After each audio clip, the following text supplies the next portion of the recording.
Hello, good evening, and welcome to the first of two videos exploring the all-new diplomacy system in Total War Three Kingdoms. Our aim this time around is to revolutionise diplomacy, enabling players to influence, befriend, coerce and extort other factions in deeper and more powerful ways. The Three Kingdoms period of Chinese history is an age of personalities, and each faction is defined by the personality of the warlord who leads it. Indeed, if you have an existing diplomatic treaty with a warlord and he dies, handing the reins to his heir, who perhaps doesn't like you quite as much as his father, your diplomatic relationship with them can change significantly. Here we're in the early stages of a campaign playing as Liu Biao. A governor and gentleman of the Han Dynasty, he begins the campaign with the province capital of Xiangyang under his control. Not a significant territorial holding by anyone's standards, and with no farms of his own, food income, which is crucial to public order and military provisioning, will soon become an issue. Plus, he's in the cauldron of potential crises that is the centre of the campaign map. However, looking south, we can see that Liu Biao also begins with two vassals under his charge, Cai Mao and Huang Shu. And in Total War Three Kingdoms, vassals are no longer simple sources of income and support. Cai Mao owns a livestock farm, and as food is now a tradable resource, let's try and make him our campaign breadbasket. Looks like he's got up to 6 units of food he can potentially provide us with, so let's make the request. You can now haggle in diplomacy, adding, removing or modifying offers until you can find a deal that the other guy is happy with. Asking Cai Mao for 6 food produces a negative figure here, indicating his unwillingness with the deal on the table, so we have to find something that he values enough in return to sweeten the deal. The quick way to find out his price is to click the Make This Work button. In this case, he's demanding quite a hefty sum, which is sort of understandable, given he's got something of a monopoly on food in the area. But it's quite a sum to sign up to this early in the campaign, so let's try and find something else that might satisfy him. Elsewhere, you can see that there's quite a raft of new treaties, deals and options available. Anything that's impossible to offer or demand in the current negotiation is greyed out, and certain options won't become available until your faction rank advances. Under diplomatic treaties, we have several offers available. Let's be the good guy and offer Cai Mao a guarantee of autonomy.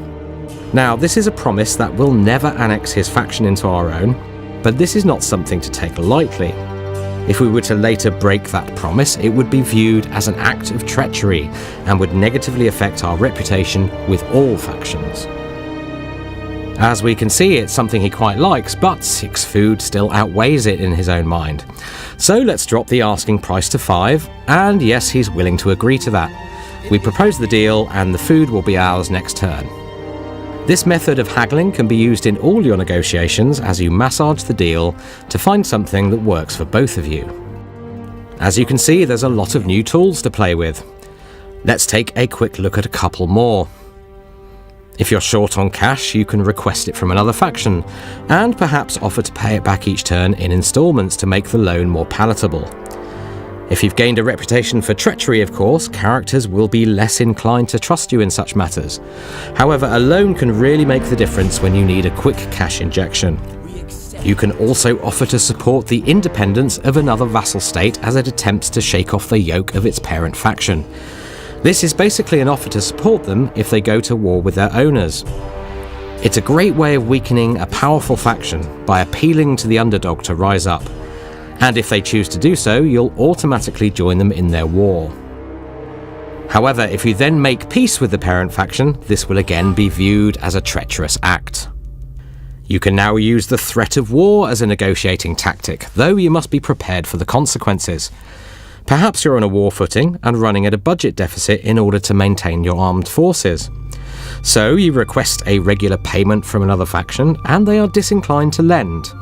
You then threaten to go to war with them if they don't comply.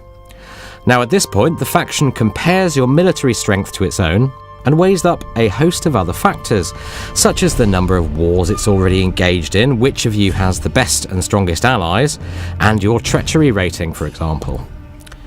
It then decides whether the cost of that war outweighs the regular payments. And crucially, unlike peaceful negotiations, when you saber-rattle the AI like this, you won't see the usual evaluation figures, making it a much riskier gambit. If they decide to call your bluff and reject your proposal, war is declared. Time to put your money where your mouth is. Certain core diplomacy functions can also be approached using the new Quick Deal menu, and this is a nice quality of life improvement. If we select non-aggression pacts, for example, we can see all the known factions who are capable of entering into such an agreement with us, colour-coded by who definitely will, who might, and who definitely won't. You can swiftly set up a host of agreements via the Quick Deal menu, and you can still haggle in order to fine-tune deals with those maybes. Okay, we'll leave Liu Biao to carve out his fledgling empire for now, but in short, diplomacy in Total War has changed enormously. With so many more levers to pull, chips to barter, and with a superfine level of control, a dedicated diplomat can engineer situations which were simply not possible before. Stay tuned for part 2, in which we'll explore the new forms of alliance you can forge, the reintroduction of an old fan favourite feature, region trading, and much more besides.